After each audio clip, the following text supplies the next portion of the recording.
and I'm very happy to have been provided with some, feedback before we even started with this presentation, so that I don't really focus that much on, just searching and navigating the archive. I'm happy to be able to respond directly to some of your interests and to your questions. What kind of emerged as a major theme in the feedback that Meyer kindly provided me with is really the issue of teaching with the archive. So I kind of wanted to speak to that a little bit at the beginning of the presentation. And then after that, I was planning to field more topic-specific questions that I received from some people regarding research in the archive. So that's kind of how I conceptualize this, but I'm open to any questions you might have. So I would like to think of this as a more interactive format. I wouldn't want to speak all the time, obviously. So I'm just gonna share my screen and let me see, okay. And start with some of these teaching examples. So when my colleague John Fanning and I had initial meeting with Alejandro, and John is here in attendance today, so we kind of got a sense that most of the center affiliated users can already have a sense of what the archive is. And we also have some of the center's representatives in the past providing training on how to use the archive. But for those of you who are fairly new to the archive, I just wanted to briefly share some major details about it before going into teaching with the archive. So let me just do this. Okay. So just to kind of repeat for those of you who know and to share for those of you who don't know. So this is really an online repository of over 55,000 oral history testimonies of witnesses and survivors of mostly the Holocaust, but also other instances of genocide and mass violence. So we did start as an archive of Holocaust survivors' testimonies, but since 2014, we started expanding our collections. So today we house many more collections other than the Holocaust one that include Armenian genocide collection, Guatemalan genocide collection, Rwandan Tutsi genocide collection, etc. In relation to one of the questions that I received, so what are our plans for the future and how do we plan on growing our content in the future? I have to say that our focus right now is really covering current conflicts. So more recently, we recorded a number of interviews with Rohingya refugees in Bangladesh. 11 of those testimonies found their home in the Visual History Archive. Many more were recorded, around 100 of them, but not all of them satisfied the format of oral history interviews. So that's why they were not really integrated into the public version of the archive, but still they are available to researchers when they come to the USC Shaw Foundation. When they conduct their research on site, we can make those testimonies available as well. We also recorded a number of interviews with Iraqis who experienced mass violence on the border between Syria and Iraq. We did that recently. These are more of investigative interviews, not that much oral history interviews. They are much shorter, more topical interviews, if you will, and they are not integrated into the Visual History Archive yet. I'm not sure what the plans are for this collection. So the goal is really to capture more of these current conflicts. We also have a list of events, if you will, that we would like to them to be accessible through the Visual History Archive. But all of the collections or the collections of new interviews are really contingent on funding. So all of our plans are really dependent whether we are able to fundraise at the moment for that specific collection. Right now, what we are focusing on, we have a major campaign called The Last Chance, which really focuses on capturing the testimonies of remaining living Holocaust survivors. So right now we are collecting those testimonies, and we continued collecting them even through the pandemic. We switched online, so we are recording these interviews remotely with the survivors all around the world. So these are really what we have in the archive are oral history testimonies. So this means they cover pre-war, wartime, post-war period in the interviewee's life. They do not necessarily just focus on the experience of genocide and mass violence. And I think that's a very important piece of information, and it kind of speaks to some of the questions that I received, and especially when it comes to teaching courses that do not necessarily relate to genocide and or mass violence, or even some of the research questions. So it is that fact that these are oral histories that really helps to cover a wide variety of topics and contexts that are represented in the archive. So when we think about archive and when we speak about the archive, we like to think of it as the archive of a global history of the 20th century, because that's what these testimonies really speak to. These people tell us about their pre-war experiences, depending on when they lived or where they lived, when they were born. For example, so you have people born in 1890s, for example, that have been interviewed, and their testimonies are in the archive. They can speak to their experiences during World War I, for example, their experiences of the Armenian genocide, so long before the Second World War.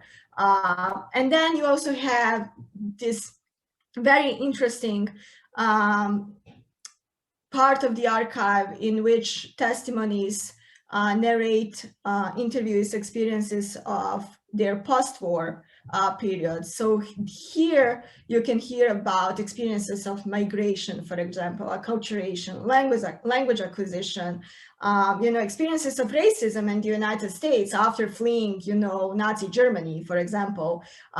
So you have really a wide range of topics covered.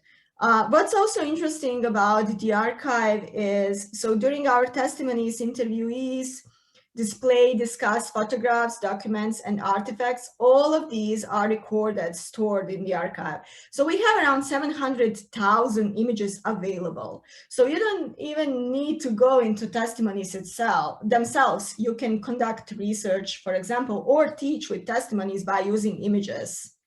I think we have thousands of images of Christmas trees in the archive, just a random example.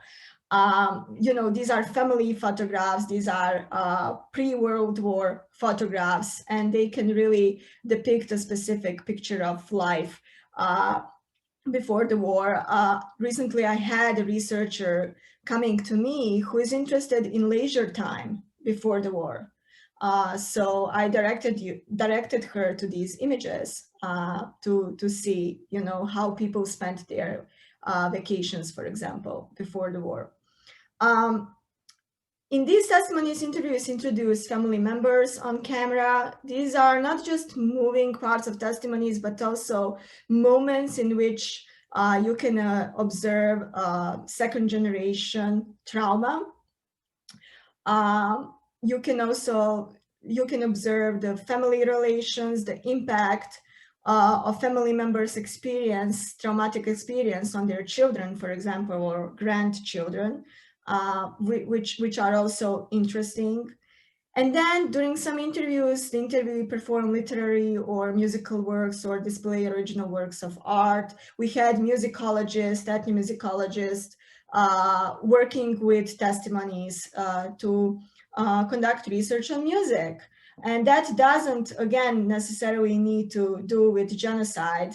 As one of the examples I will use for teaching with testimonies will demonstrate to you, for example, one ethnomusicologist used the archive for her class on music and the refugee crisis.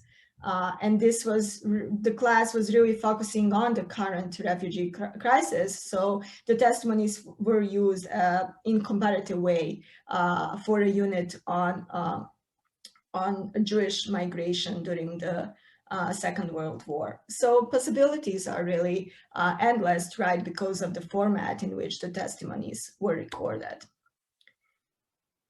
So now I'll switch to teaching, and you'll forgive me for referring to my notes because I have a lot of examples here and I want to do them justice. So we are trying to keep track of as many courses around the world as we can that use the archive. Of course, that is not always possible. Sometimes it requires a lot of legwork. Sometimes we have people telling us themselves that they've been using the archive. Sometimes it's, you know, word of mouth, etc. There are different ways we find out, but you know, it's just the tip of an iceberg. We know of hundreds of courses, probably more than 700 that we know for sure, that have used the archive in various ways. And going through them, I identified 3 categories of courses.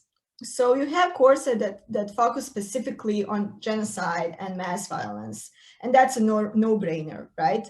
So these are Holocaust courses, Jewish studies courses, genocide studies courses, etc. And I will not cover these today, right? Because the connection is really obvious. The second category are those courses that contain units focusing on genocide and or mass violence, but within a wider context covered by that course. So again, this course, Music and the Refugee Crisis, is a very good example, and I'm going to share it with you right now. And then finally, there are courses that do not relate to genocide and or mass violence at all.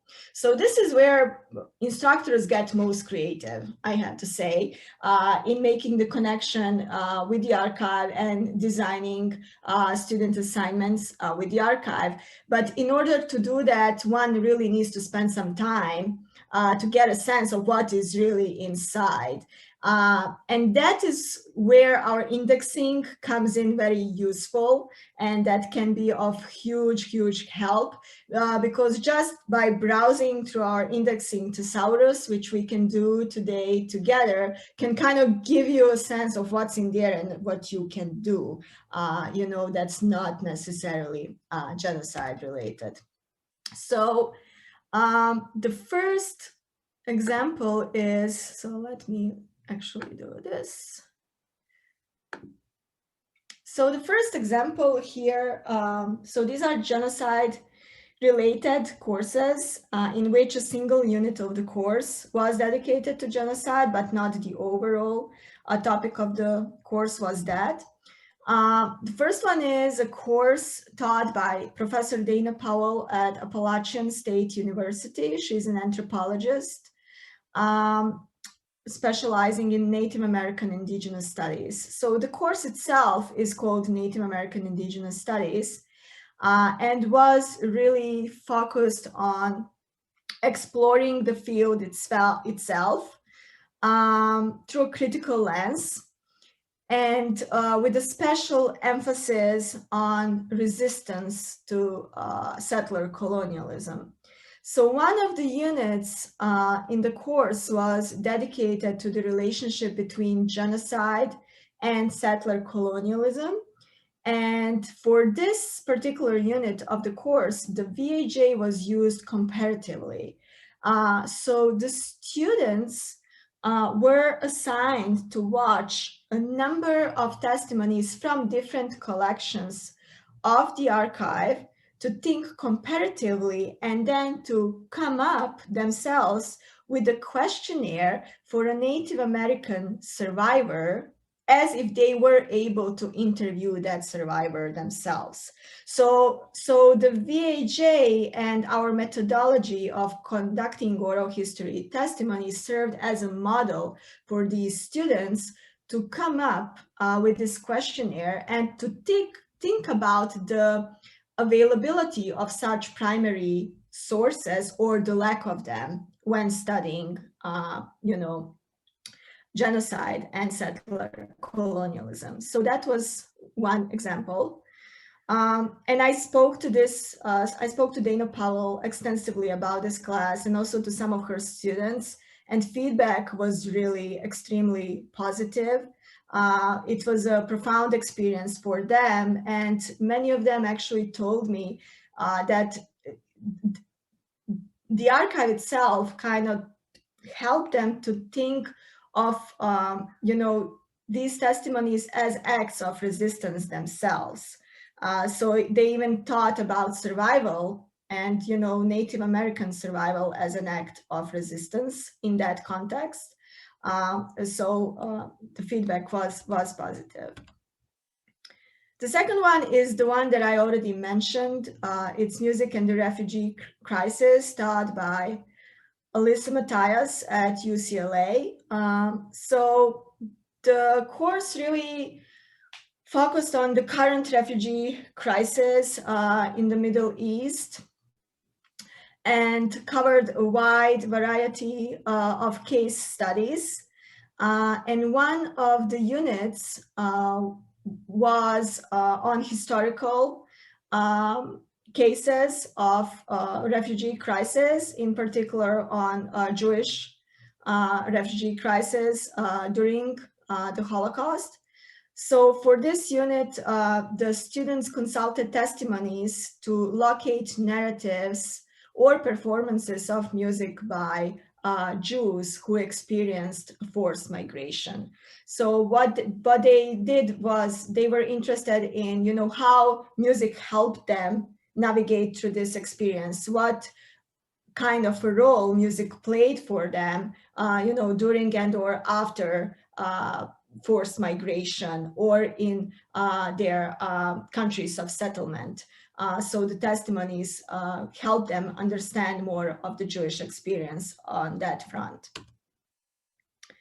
The third example in which a single unit of the class was dedicated to genocide in a way is the class called Drifting Cities, Multi-Ethnic Societies from Empire to Nation State, which was taught by Paris Papamikos Chronakis at Brown University.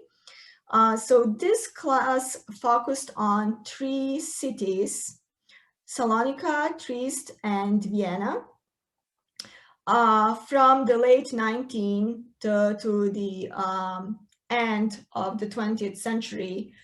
So through this period of history, when these cities went through major upheavals.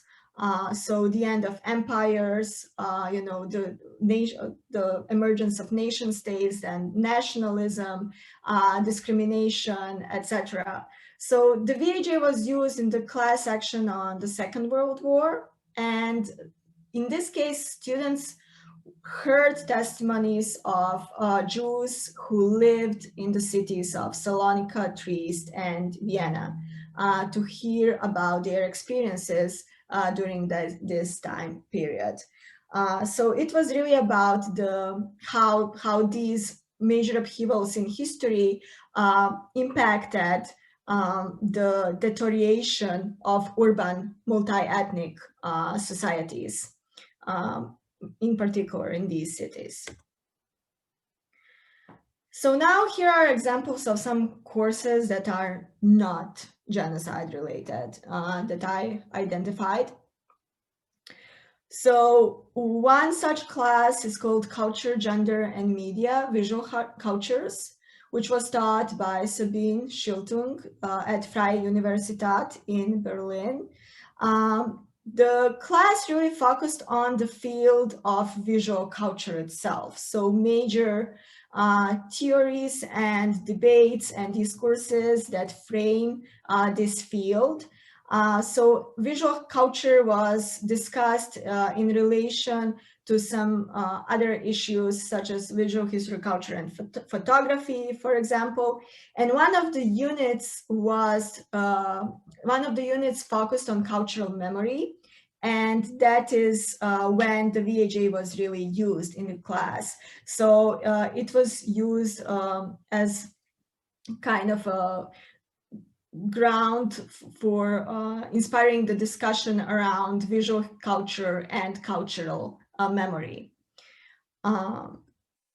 Next one is the course taught by Andrea Petto at Central European University in Budapest. So this course is called Qualitative Methods in Social Science Research, Oral History. So students really learned how to employ quantitative research methods. And in particular, they focused on the method of oral history. So they learned not just how to conduct oral history testimonies, but also how to analyze them. And the VHA was used for this unit that was dedicated to oral history. So students watched these testimonies and also analyzed them critically to assess, the way that they were conducted. And this is one of the more recent classes at USC. It's actually a class that I gave a presentation for more recently. It's an honors thesis class in communications taught by Mike Anani at USC. So this is really a course, for honors students in which they are supported in drafting their honors thesis. And they are supported in learning how to use different sources and resources. So one of the units was dedicated on the use of archives. So what do archives mean? How are archives constructed? How do you navigate the archive? How do you search the archive, etc.? And especially if that archive is online archive, like the VHA is. So I gave a presentation for this class on the VHA as an example of an online archive and talked about how we built the archive, what the issues were, what are, for example, ethical issues around building an archive of oral history testimonies of genocide survivors, and how one navigates this archive, how do you use this material, etc. So this was also one of the ways in which the VHA was employed recently in a non-genocide related course. And finally, there's a course called African American Theater, Dance and Performance, taught by Anita Dashiell-Sparks, also at USC, also one of the courses I presented for more recently. So in this course, students discuss and think about the issues of race and also about African American theater as a mode of empowerment, self-empowerment for students to express their own views of race in the United States. So during the presentation, we watched a number of testimonies by African American soldiers in the US Army who served in the US Army during Second World War, who were also liberators. And we heard their experiences of racial discrimination in the US Army and also at home. And in addition to just watching testimonies, VHA was also used in the student assignment itself. So the students had an option to use the archive as a resource to draw inspiration from for their solo performance work or oral presentation that they needed to complete for the course. So that was also one way of using the archive in a non-genocide related context. And that's really, what these oral history testimonies enable us, to locate even narratives about race in the archive that we have. And we have also Jewish survivors, for example, speaking about race, racial relations in the United States upon their arrival to the United States from Nazi Germany, for example. They talk about being appalled from it, their own reactions to it, even public reactions. So there is definitely a lot of material in the VHA on this very current topic. So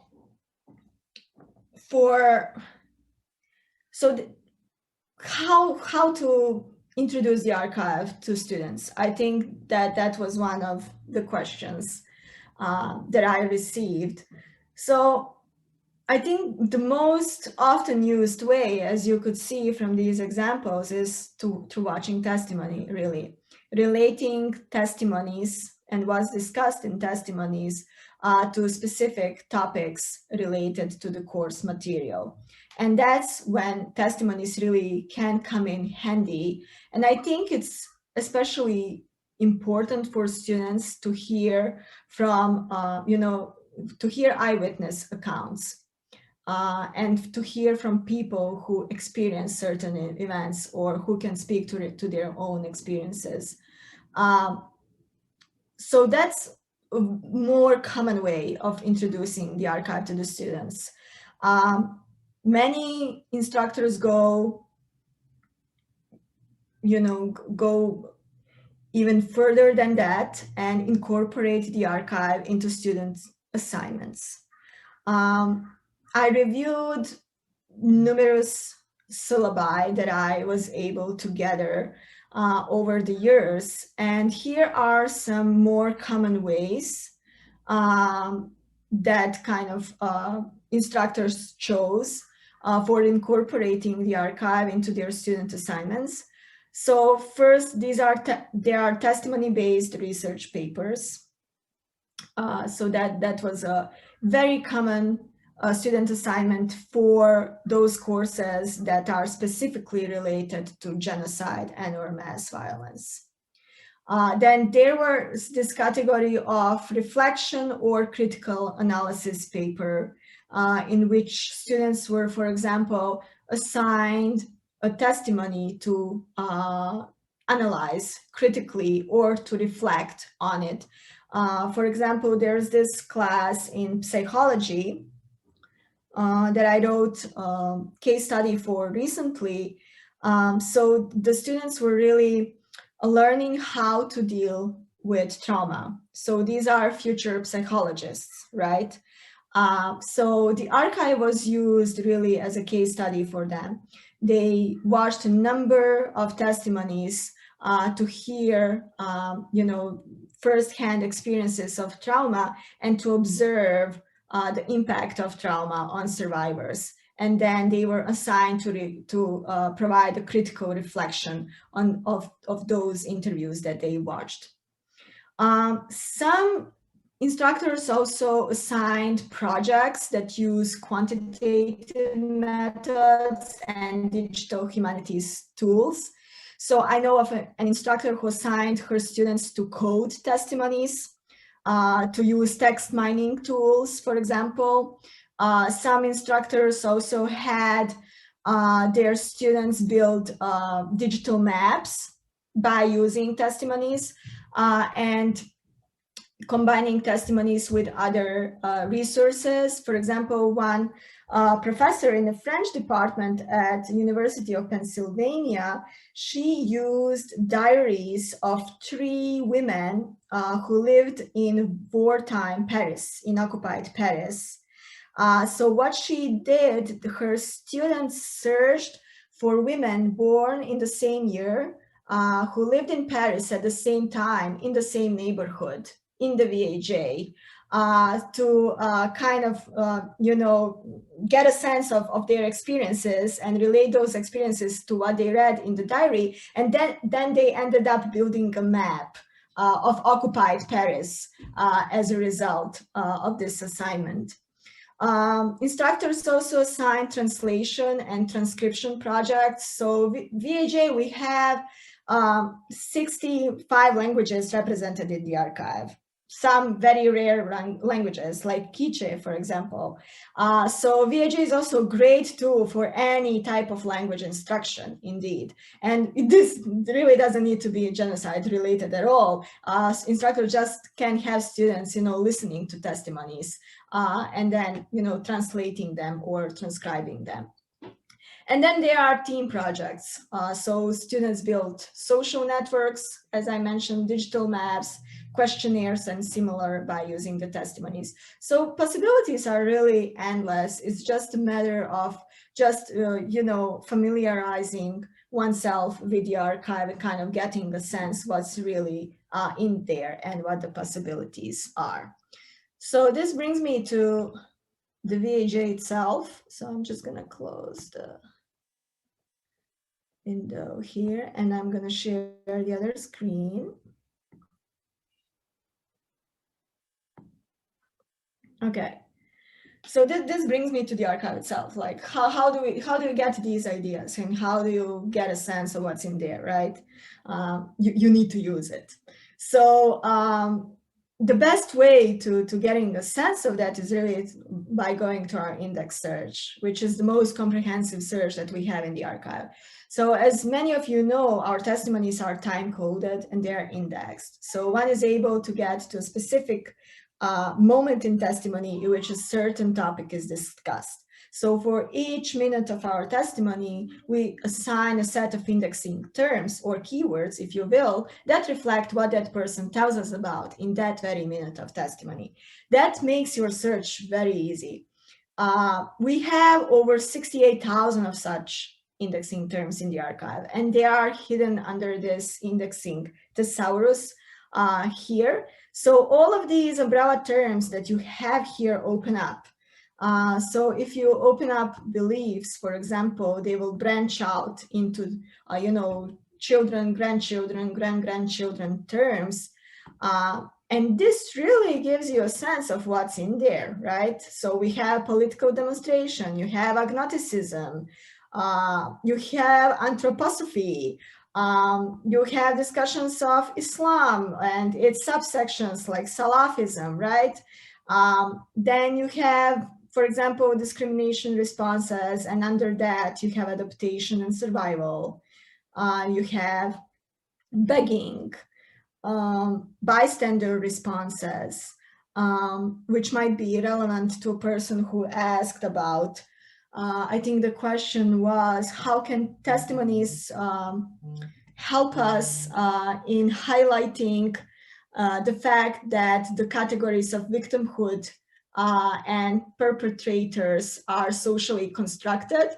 I think testimonies are a great tool for that, and I'm going to get to that question soon. So we have economics here, agriculture, looting. Then you have post-conflict, for example, commemoration, denial. Then you have time and place, which is, I think, important for many of you who sent me your questions for locating testimonies that speak to your interests. So these are time, place designations for specific countries, regions, etc., in certain time periods. So I think one of the questions in the archive that I received was how to locate testimonies that speak about the aftermath of World War I and the impact of World War I for future conflicts. So that's when these time place designations come in really handy, because you can select a time place designation such as, for example, Germany 1918 to 1939 to get to testimonies in which people speak to this specific time frame. And then, of course, you can always search, which is great. So anything that comes to your mind, you can try searching it. I will demonstrate some searches by answering your questions. So I'll just go over those, but I'm also happy to answer any additional ones that you have. So let me, okay, let me see. All righty.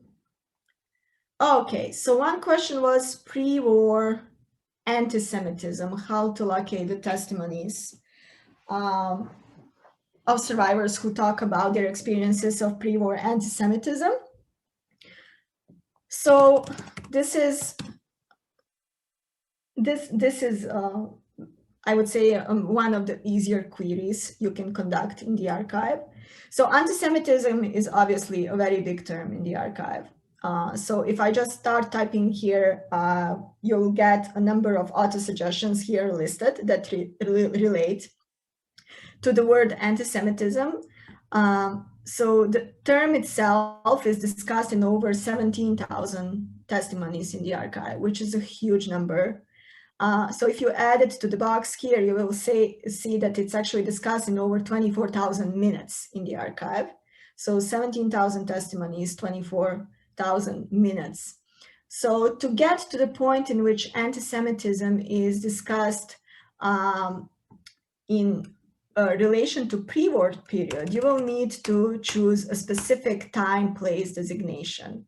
So the more specific you can be, the better, because you will get better results. If you choose, for example, just a broader term such as Europe, let me see, 1918 to 1939, you will see that this is a pretty small term in terms that it's used only in 22 testimonies. So if you combine these two terms, you won't get that many results, right? You'll get 0 results. But if you're more specific, such as, for example, Germany 1918 to 1939, your chances of getting results are much, much bigger. So here, this term is used in over 3,500 testimonies. So you will add that to the box, and then you will have much more results, right? So if I combine anti-Semitism and Germany 1918 to 1939, you will have 360 testimonies in which these two are discussed in the same minute of testimonies, and 344 minutes in which that's the case. And then you will just click next. You can be even more specific by doing, for example, a specific place. So here I can choose Vienna, the city of Vienna, and add it here. And then you can also search for the discussions of anti-Semitism in relation to other topics. For example, you can do that in relation to friendships. This is an example that I use very often. So if I combine these three, so anti-Semitism, friendships, and Vienna, I'll filter down to 6 results from more than 17,000. I'll click next, and then we have these search results. And we have people who discuss anti-Semitism and friendships and Vienna in the same minute of their testimony. So I'll just click on Charlotte's testimony here, and we can hear briefly what she has to say, just to demonstrate what you can find in our lives. So it was difficult. What was the mood of the non-Jewish neighbors around you when you came back? Hostile. Mostly, I should say. I did look up my friend Grete, and that was very painful. I guess we were all worlds apart, but I think at that point we were really worlds apart, really a universe apart. I asked her why she helped throw the rocks. And I asked her whether she came in and took any of our belongings. And of course she said no, she hadn't, and she was caught up in some kind of a, she doesn't know why she threw rocks. She never knew why. And I asked her, did you hate me? Did you hate me? I always thought you loved me. I loved you. We were good friends. And she said, no, I didn't hate you. And I don't know why I didn't. So I came away really not knowing more than I did before. How long? So as you can see, you can locate very, very specific narratives. You don't even need to look just for a broad term, anti-Semitism. For example, if you start typing anti-Semitism, you have terms such as childhood anti-Semitism experiences, which is also an interesting term and used in more than 6,000 testimonies. There's also school anti-Semitism, and then workplace anti-Semitism. So these terms as well can be combined with time-place designations to get to the pre-war period as discussed in a specific context. I hope that helps. The next question was, let me find it. Okay, discussions of the aftermath of World War I. All right. So because these are oral history testimonies, what you'll get from that is grassroots history, not really the top level history, right? And what we get in these testimonies are survivors' recounts of their own experiences of certain events at the time. So there are some ways of going around this, and I'll show the one that could work the best for this purpose. So in this case, we would go to experience group search.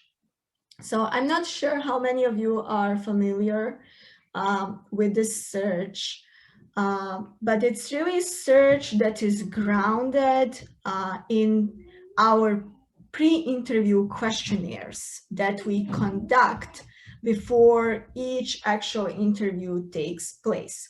So before each interview, all of our interviewees are asked a number of biographical questions, such as their names, aliases, dates of birth, questions about their siblings, etc. But then they are also asked about their experiences. Were they in ghettos, in concentration camps, in resistance? When were they liberated, by whom, etc.? So answers to these questions all feed into this search here. So what we did, we categorized our interviewees based on the primary reason of their persecution. Under each one of the events that we have represented in the archive, you have these categories devised, right? So you have Armenian survivors under Armenian genocide, you have rescuers and aid providers. Under the Holocaust, you have many, many more categories, such as Jewish survivors, political prisoners, Jehovah's Witness survivors, homosexual survivors, etc.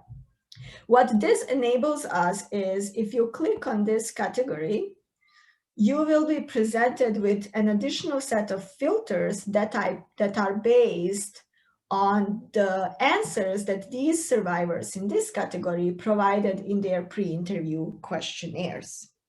So this really enables you to filter them down based on their experiences. So what you're getting here, unlike, for example, in index search, so in index search, you get testimonies in which certain topics are discussed, regardless of whether that person actually experienced that event or not, right?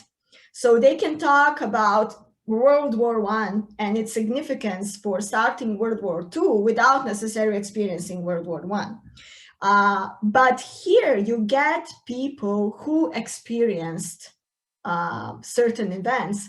So you get people who were at Auschwitz instead of just discussing Auschwitz in some capacity. Okay, so that's really powerful about the search. A downside to this search is that we can assign only one identity at a time to a single interviewee. So if you look at this categorization, for example, you will assume that there are only 6 homosexual survivors in the archive, whereas there are many more, but they are hidden under the Jewish survivor category. So that can be misleading, but that's where index search really comes in handy. So because we have all of this information from a pre-interview questionnaire, what's hidden under this experience group search, and this will all be fleshed out because we are redesigning the archive. It will look completely different. You're adding additional functionality. So what's hidden in this experience group search is so-called global search. So here you search against all the testimonies, regardless of experience group, but just based on biographical details, right? And the interview information. So this is, for this particular question about discussions of World War I and its impact, this comes in very handy because you can filter interviewees based on their date of birth. So here, what I'm gonna do is I'll select interviewees born between, for example, 1892, assuming that they experienced World War I, right? And then 1905, for example. And there are 461 such interviewee in the archive. So I'll click next. And this also speaks to the other question that I have: how do you save to projects and how do you utilize the project? So this is what I'm doing right now. So I selected interviewees born between 1892 and 1905. I'll click next twice. Here I have them, and now I'm gonna save them to project, okay? Because I want to use these people. So I'm gonna save them to project. Born 18. Okay. Sorry, there's some noise on my end here. Okay. All right, I just saved them to project along with many other projects that I have. So now I'm gonna return to index search, okay? So the best term that I have that kind of speaks to this question is World War I history. So the definition for this term is an interpretive narrative of significant past events about World War I. These discussions are general in nature, concern events that may or may not have a direct connection to the interviewee's life. So I will add this term to the box here, and now I'll search against the project that I just saved. So by saving this project, I created my little archive of people born during a certain time period. And now I'll search for their discussion of World War I history. So this is, let me just see, okay, born 1892, 1905. And there are 17 interviewees among those born between 1892 and 1905 who discuss World War I history. So what I'm gonna do now, I'm gonna click next, and I can just randomly click on the first one of them, and let's see what he has to say.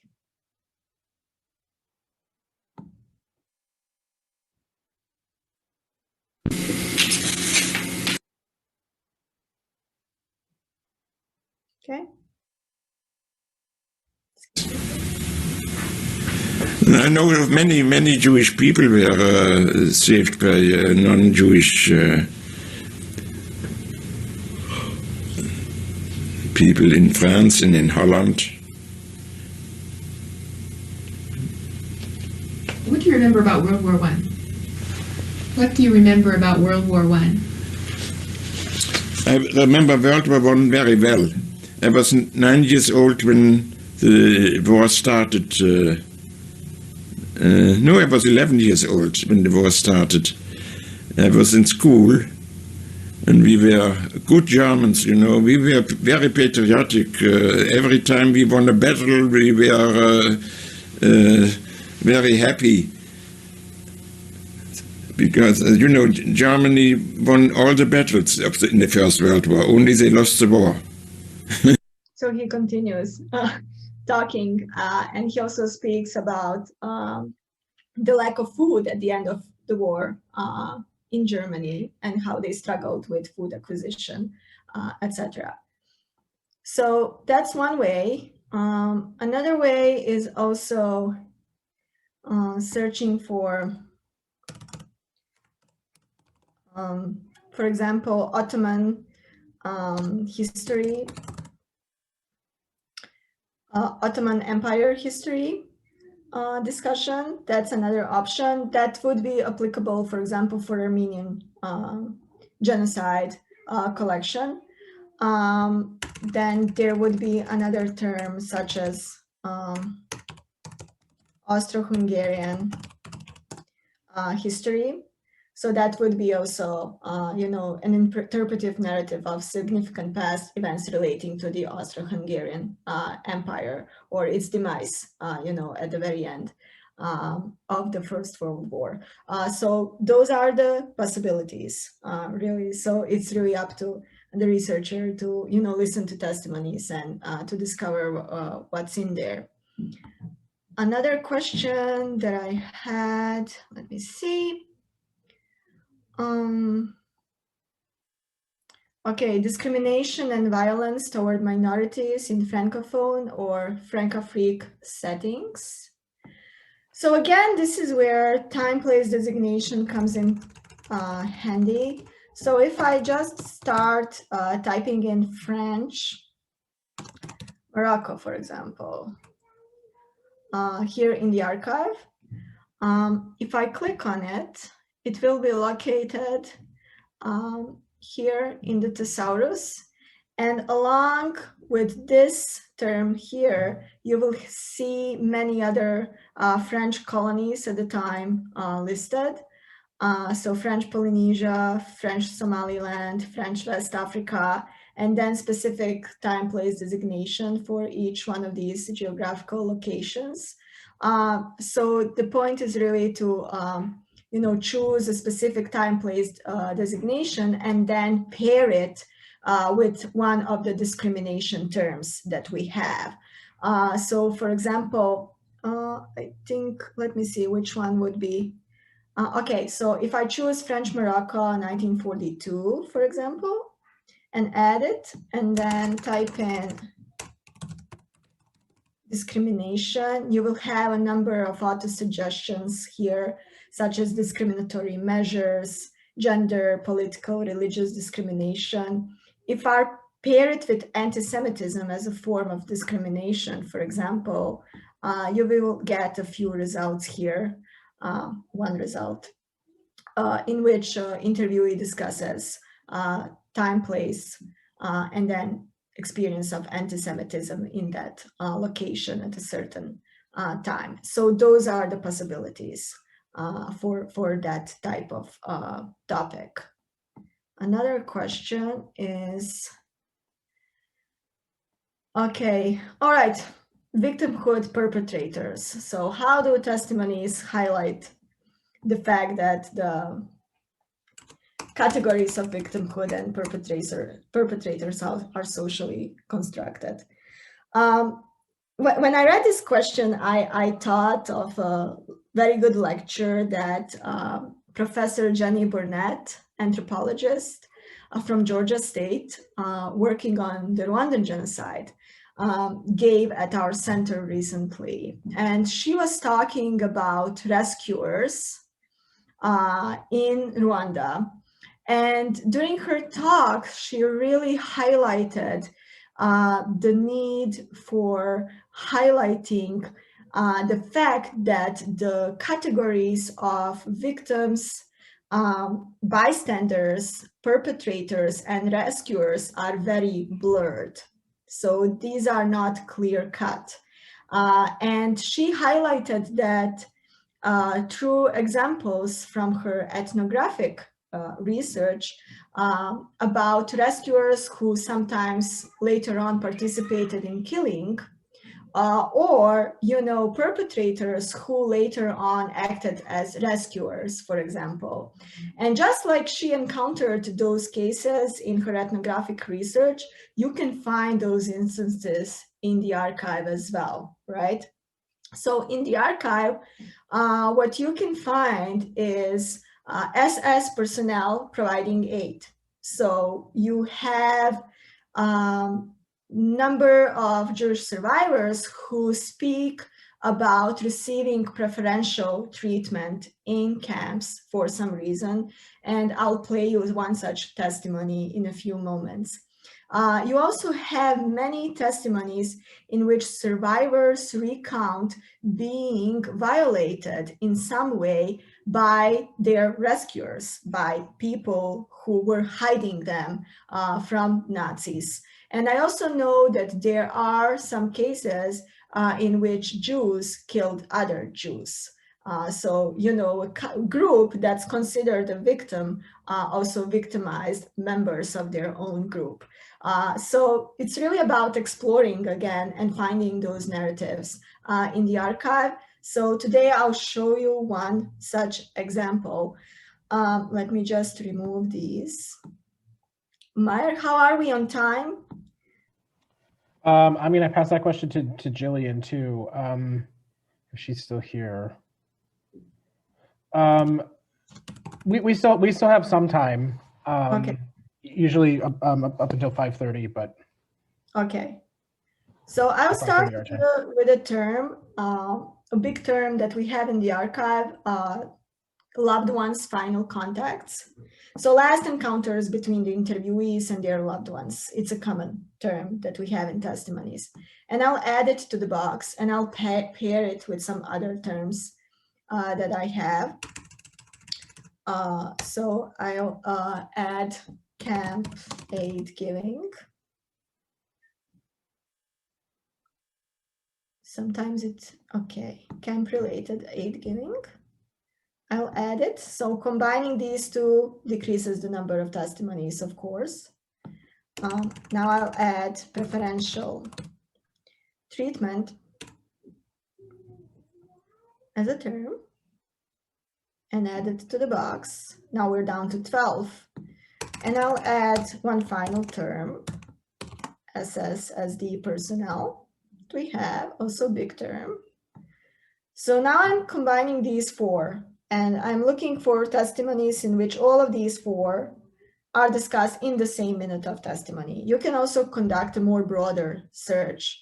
So here my search option is selected as narrow. If you select broad, you will get many more results because then you're looking for testimonies in which these four terms are discussed, but not necessarily in relation to one another or in the same minute of testimony, sometimes during the testimony.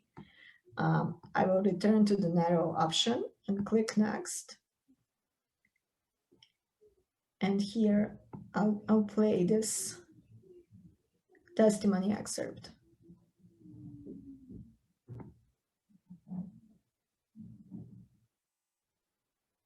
Suddenly, with the pushcart, he stopped in front of the ladies' camp. He handed some documents over to the guard and the gate opened up and we went in. And in Barrack 14, in front of Barrack 14, he stopped and handed me and my brother a brown paper bag. The paper bag had full bread in it, German bread, but they were eating, not our garbage. Must have been a pound or a kilo, I don't know how much butter, a sausage, and a pocket knife. He looked at his watch, he said, "You have 20 minutes, find your mother." What happened?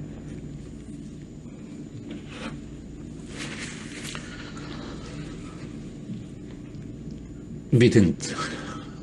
We were looking and suddenly we heard Mom's voice. Mom was a beautiful lady. And suddenly you see somebody running to you, bald, with a long striped gown. We didn't recognize one.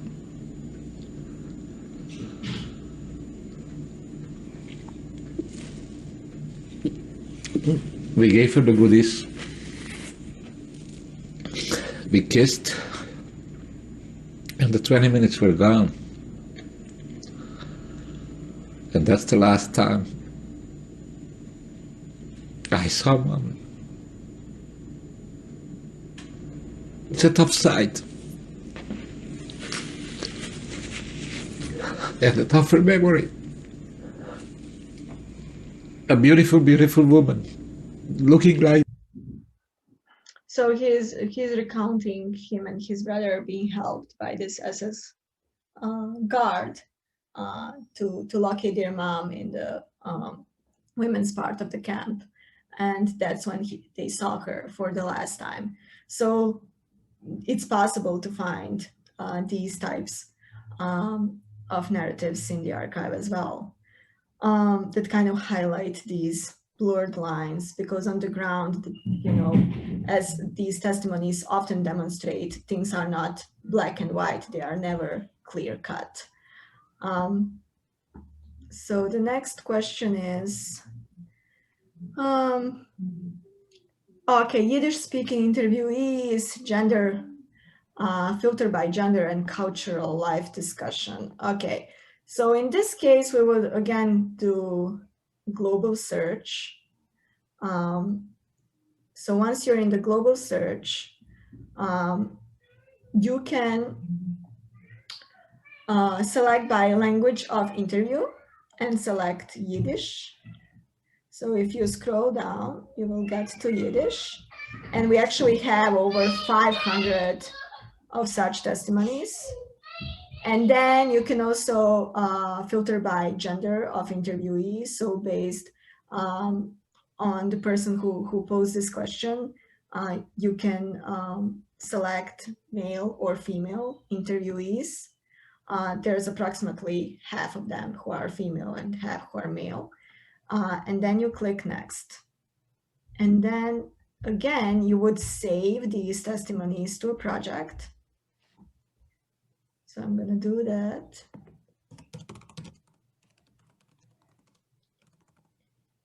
I'm going to save to project. And then I'm going to search against this project here by using index search. So we have here a broad category called culture in our indexing thesaurus, which branches out in other terms. So for example, here we have something called Jewish cultures, and underneath there is Yiddish culture. So that might be a term to explore, or any other type of cultural life that this person is interested in.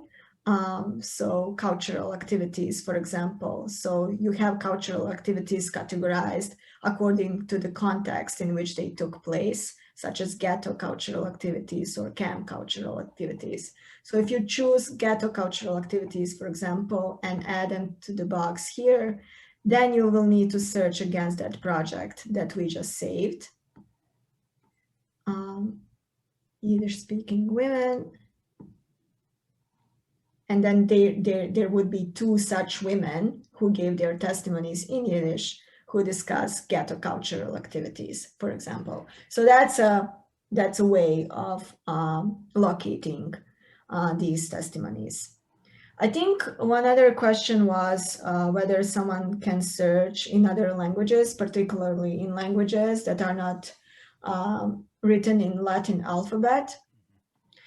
So our search is based on our indexing, obviously, and other metadata that we have in the archive. And all of our indexing is in English, regardless of the original language of the interview. So even if you can search for some terms in other languages, for example, we have a number of terms in Hebrew. These would be transliterated, okay, into Latin alphabet. So you wouldn't be able to search for them in the original form. For people, if we have something here called phonetic matching. So even in those cases, so if you search for a specific person and that person has a Hebrew name, for example, or a name typical for some other region that contains diacritic or special symbols or whatever, even if you're not sure about the spelling, you can always click for phonetic matching and search for that person, and you would most likely get some results. So that would be related to that question. But in short, no, you can search for in other languages. And let me see what else. No, I didn't. Okay. I think there was a question about adding VHA into Canvas, right? Or LibGuides or presentations.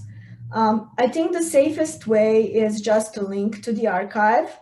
You provide a link that goes to your university library system and provide instructions on how to access it. You can also provide links to specific testimonies. If you conduct a search in the archive and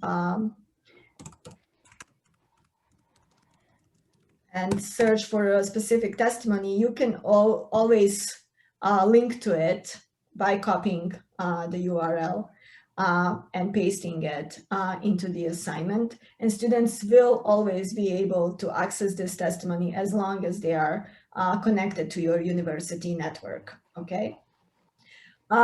If you want to to embed testimonies directly into your Canvas assignment, for example, which I think some instructors wanted. I know I had a few inquiries about that. You will need to contact us directly because we do not allow the public to download our testimonies. It's not possible to download our testimonies from the archive, of course. And especially because these are all copyrighted. So USC Shaw Foundation holds copyright to all the testimonies that we recorded that are housed in the Visual History Archive, and our partnering organizations whose testimonies are housed in the archive hold copyright to their own testimonies that are deposited in the archive. So all the copyright rules apply, right? So testimonies are okay to be used as long as it's fair use in question. So they are fine to use in scholarly research, in education, in classes, for scholarly research, as long as they are properly cited and the source acknowledged, of course. We do not allow for downloading of testimonies, but I know of cases when the instructors need to have files downloaded for making them available for students with disabilities. So most of our testimonies are not transcribed. We are currently working on transcribing the entire archive, but it's a huge project.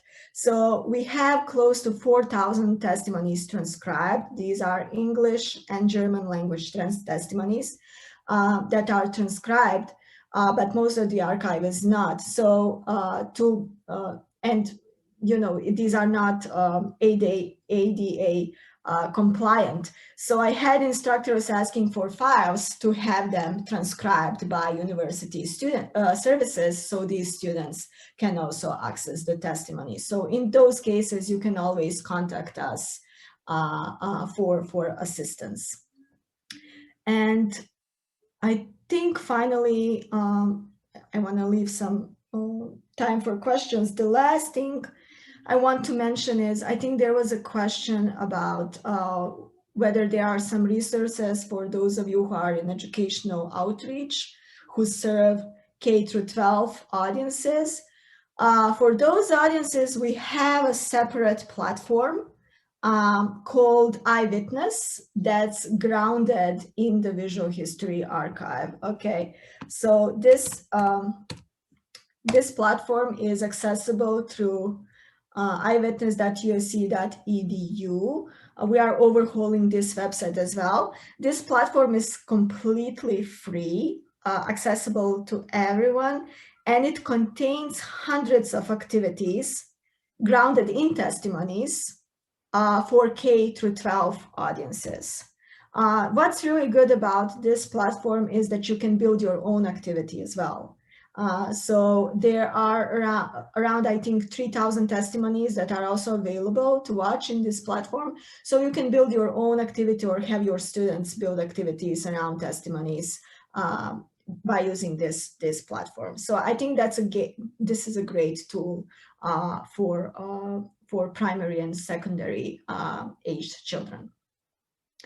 All right, I talked a lot. So if there are any other questions that I didn't cover, please let me know. I think we have 10 more minutes, so I'm happy to help with anything.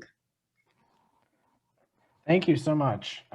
This is very helpful. And yes, we've had many questions covered, so thank you. There is one from Sophie. Sophie, would you like to pose that? Sure. Okay. Yeah. Oh, I'm not sure how, so maybe you can read it for me, what I... Sure. So you asked, and I think you did touch on this a little bit. Are there studies in the VHA, or are there testimonies in the VHA that talk about, again, people who are suffering genocide by the hands of others suffering genocide? And Sophie, maybe to follow up on that, I mean, are there specific events that you're referring to or thinking of? No. There's things in Africa. Yeah, I mean, there's things in, yeah. Kind of a global thing. It's kind of a global thing. So, things in Africa, Middle East, it just seems like that's a perpetual issue. I'm not sure I understand the question. So are you asking whether there are any testimonies of survivors of genocide committed by a group who themselves experienced genocide? Is that what you're asking? Exactly. Yes. Oh, okay. Yeah, I'm not sure. I have a no answer to sure that question. Yeah. But it's a good question, I think. Yeah.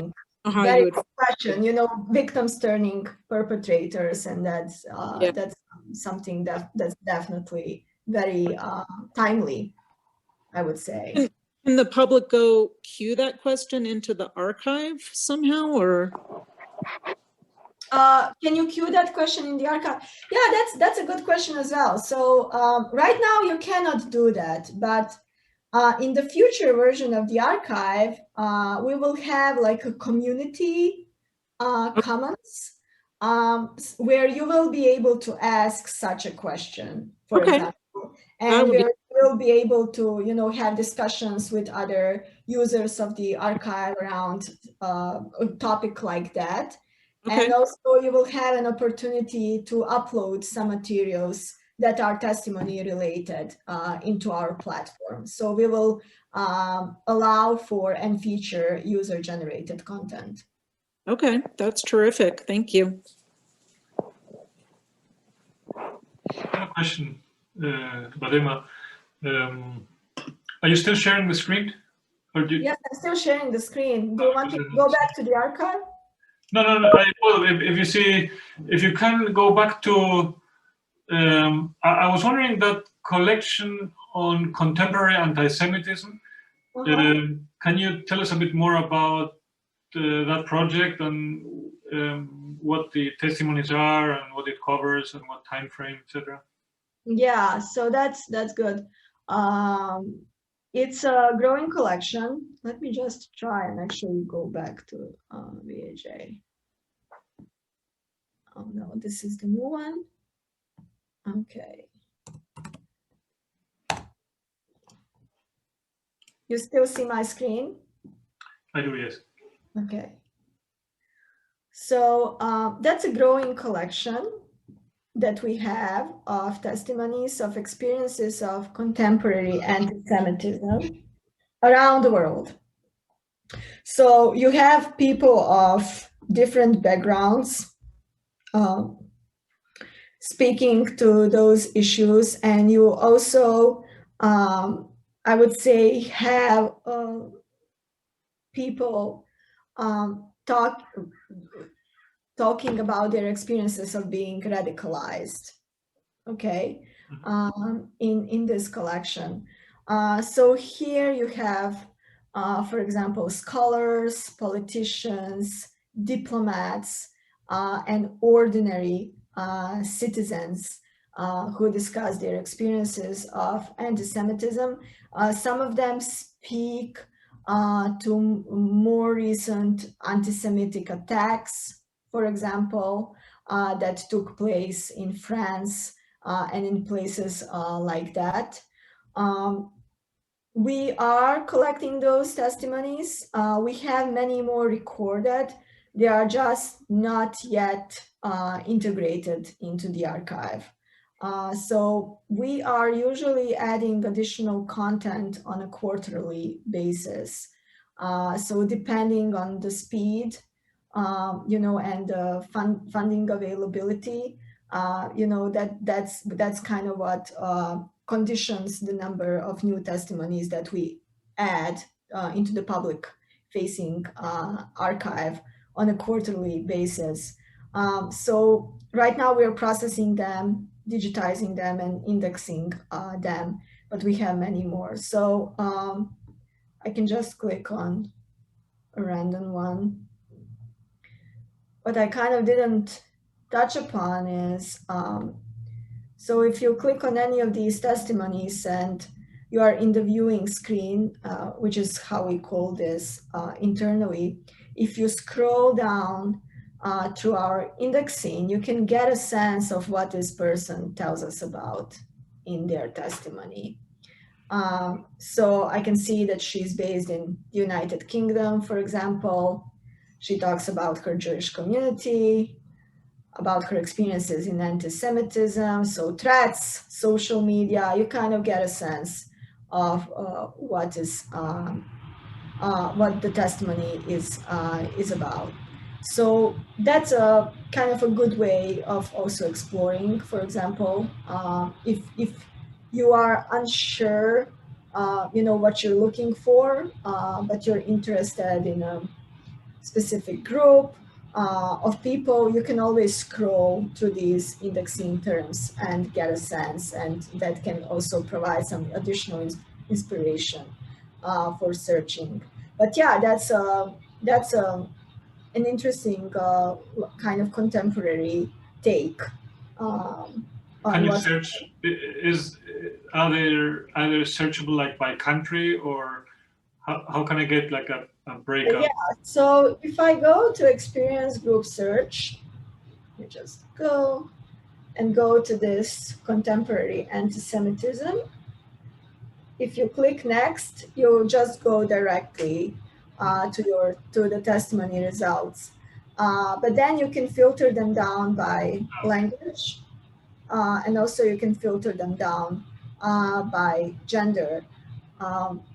You can also conduct a global search to select, for example, a country of interview, and then just select those, select the testimonies from that collection, for example. Okay. So you can do that. But through experience group search, unfortunately, there are no additional filters like there are, for example, under the Holocaust category, where you can apply those experience filters. Because I was trying that and I got 0 results. Now I understand.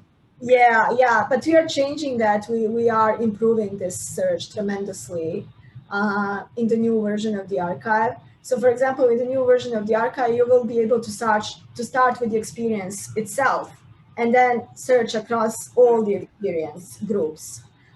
So the way it's organized right now, it's a bit limiting. Okay, thank you. Mm-hmm. And then maybe one other quick question. Brian asked, when is the new release of the VHA coming out? Do you know? So we are right now in the beta testing phase. We are testing it internally. We are releasing parts of it, I would say. So, you know, testing search by search in a way. It's going to take us a while. Our developing team is working on it, but we are expecting to have the website released by mid-2022.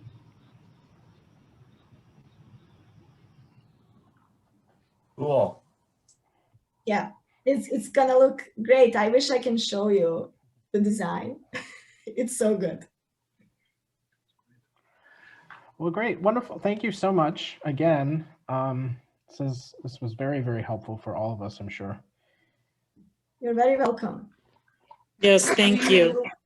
Thank you so much, Badema. And well, the video will be available. I think that it will be a great resource, and we will point our students and our colleagues, and also, I guess, in the library, your colleagues. Yes, to the definitely. video.